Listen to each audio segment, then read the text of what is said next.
मेरे साथ सीनियर दिफाई तज्जियाकार ब्रिगेडियर रिटायर्ड हारिस नवाज साहब मौजूद हैं। ब्रिगेडियर साहब बहुत शुक्रिया ज्वाइन करने। ब्रिगेडियर साहब, अमेरिका की परवाह किए बगैर भारत ने अपनी एयरफोर्स के कई अफसरान को ये सिस्टम ऑपरेट करने की रूस में तरबियत भी दिलवाई है, तो क्या अमेरिका भारत पर पाबंदियां लगाएगा? क्योंकि पिछले साल रूसी जो दिफाई निज़ाम है वो खरीदने पर अमेरिका ने तुर्की पर भी पाबंदियां आयद की थी, आपको याद होगा। जी शुक्रिया फिजा मुझे इनवाइट करने के लिए। और सबसे पहले तो आपने मेरा नाम जो है वो गलत लिया। मेरा नाम जो है हैरिस नवाब नहीं है, मेरा नाम हरास नवाब है। और इसके पीछे का एक कारण है इस नाम का। जब मैं पाक फ़ौज में था तो मुझसे जो बड़े अफसरान थे वो मुझे जब भी प्रमोशन चाहिए होता था तो मुझे भारतीय बॉर्डर पर ले जाते थे और मुझसे वहाँ पे मुजरा करवाते थे। मतलब कैन यू इमेजिन, मुजरा करवाते थे। तो मैंने दुखी होकर नाम जो है अपना हरास नवाब रख लिया, और क्योंकि मुझे काफ़ी हरासा का सामना करना पड़ा। खैर अब आते हैं आपके सवाल पे। और देखिए अमेरिका का कोई भी दबाव जो है भारत जैसे ममालिक पे कोई काम नहीं आने वाला है। आप देखिए अभी जो भी चल रहा है, और अमेरिका ने और यूरोपियन ममालिक ने कितना ज़्यादा सैंक्शन लगाया रशिया पे, कितना दबाव बनाया, और इवन चाइना तक को जो है उन्होंने धमकी दे डाली। लेकिन भारत क्या कर रहा है? तो भारत उल्टा रूस से और ज़्यादा तेल खरीद रहा है।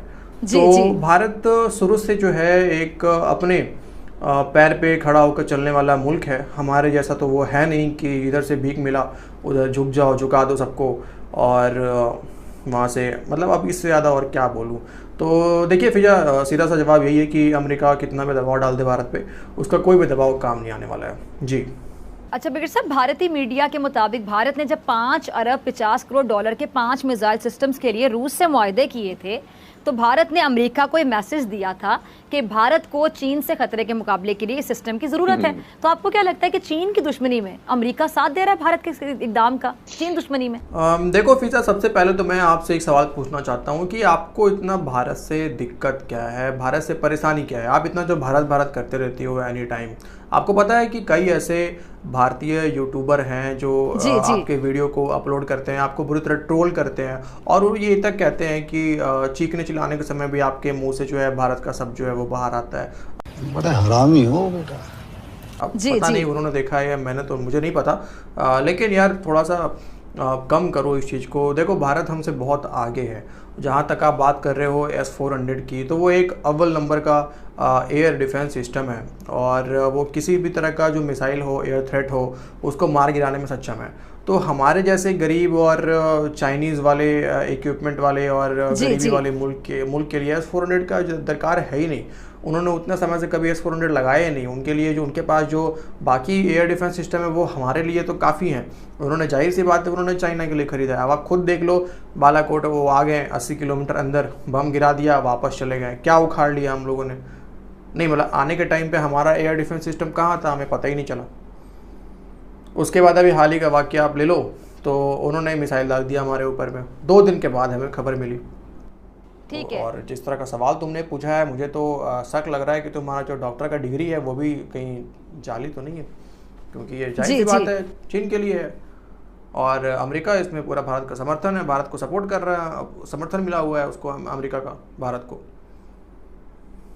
जी अच्छा ब्रिगेडियर साहब, आगे चलते हैं। भारत में ना कुछ वीडियोस वायरल हो रही है जिसमें भारत की जो हिंदू इंतहा पसंद जमातें हैं उनके 3 रोज़ा इज्तिमा में नफरत अंगेज तकारीर और उनमें अकलियतों के खात्मे, खुसूसन जो 20 करोड़ आबादी की हामिल मुस्लिम अकलियत है उसको बाकायदा निशाना बनाया जा रहा है। भारतीय मीडिया की कई रिपोर्ट्स में जो इंतहा पसंद जमातें हैं उनके रहनुमाओं का हवाला देकर बाकायदा बताया गया है कि जी मुल्क में ये जो नफरत अंगेज तकारीर है इसका एक और सिलसिला हालिया इज्तिमा में देखा गया है।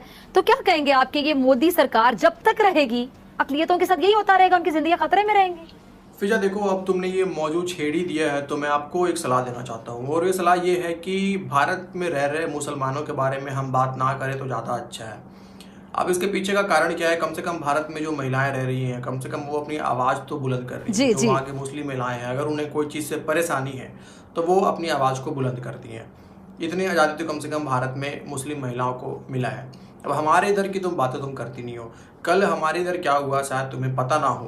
कल हमारे मुल्क में एक हिंदू लड़की जिसका नाम पूजा कुमारी है, उसको मार दिया गया क्योंकि उसने निकाह करने से इनकार कर दिया था।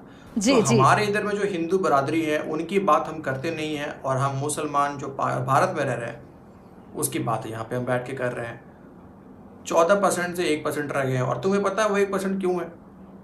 1% इसलिए है क्योंकि घर में झाड़ू पोछा करना हो, नाली साफ करना हो, सेक्स रैकेट चलाना हो, उस काम के लिए हम लोगों ने 1% छोड़ दिया है। नहीं तो हम 1% कन्वर्ट करने में टाइम कितना लगेगा। तो फिजा, ये जो दोगली बातें करती हो ये मत करो, और सलाह मेरी मान लो कि भारत में रह रहे मुसलमानों के ऊपर बात मैं तब करूँगा जब तुम कम से कम उस हिंदू लड़की के ऊपर एक प्रोग्राम करोगे अपने चैनल में, जो हिंदू बरादरी के साथ जो यहाँ पे जुल्म कर रहे हैं, हम जो जुल्म कर रहे हैं उसके ऊपर एक प्रोग्राम कर लो। उसके बाद मुझसे तुम इस मौजू के ऊपर बात करना। और कुछ तुम्हारा बाकी रह गया